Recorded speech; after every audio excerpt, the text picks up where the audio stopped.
राज्यातील शेतकऱ्यांसाठी आज दिवसभराच्या सकाळच्या ठळक व झटपट बातम्या। पीएम किसान योजनेमधून 60,000 शेतकरी उडवले। प्रधानमंत्री नरेंद्र मोदी यांच्या दुसऱ्या कार्यकाळामध्ये पीएम किसान योजना आणली गेली होती।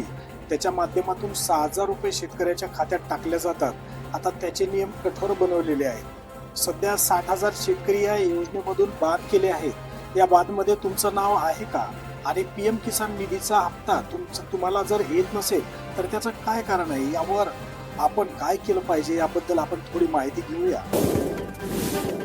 20व्या हप्त्यामधून 60,000 शेतकरी बाद केले आहेत। त्यांना 20वा हप्ता का मिळाला नाही म्हणून कोणी तहसीलमध्ये जाऊन तलाट्याकडे चौकशी करत आहे की आम्हाला हप्ता का मिळाला नाही म्हणून। ते सांगतात केवायसी करा, ते म्हणतात आम्ही तिसऱ्यांदा केवायसी केली तरी हप्ता येत नाही। सर्वच लोक निराश झालेले आहेत। शेजाऱ्याला आला, आपल्याला का नाही आला? प्रचंड निराश झालेले शेतकरी। त्याचं कारण काय आहे?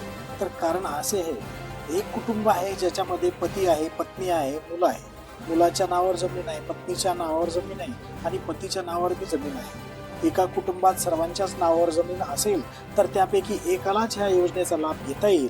आणि पती आणि पत्नी या दोघांच्या नावावर जर जमीन असेल तर सरकार आता फक्त पत्नीलाच या योजनेचा लाभ देणार आहे।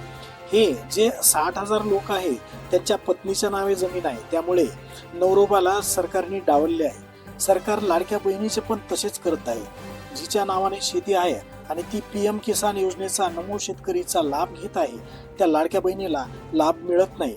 मिळाला तर 500 रुपये मिळते आणि सरकार सांगतंय आमच्या लाडक्या बहिणीला तिच्या घर खर्चात आधार व्हावा, तिच्या गरजा तिला पूर्ण करता याव्या म्हणून हा निधी तिला देतोय।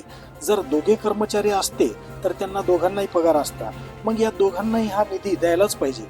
ही सत्य परिस्थिती आहे। नमो शेतकरी या योजनेत देखील अशाच शर्ती व अटी आहेत। मग सरकार जगूही देत नाही आणि मरूही देत नाही। निसर्ग कोपला आहे, सरकार कर्ज पण माफ करत नाही आणि या योजनामध्ये अटी शर्ती घालून लोकांची दिशाभूल करत आहे। असा सूर शेतकरी कष्टकऱ्यांमधून निघत आहे।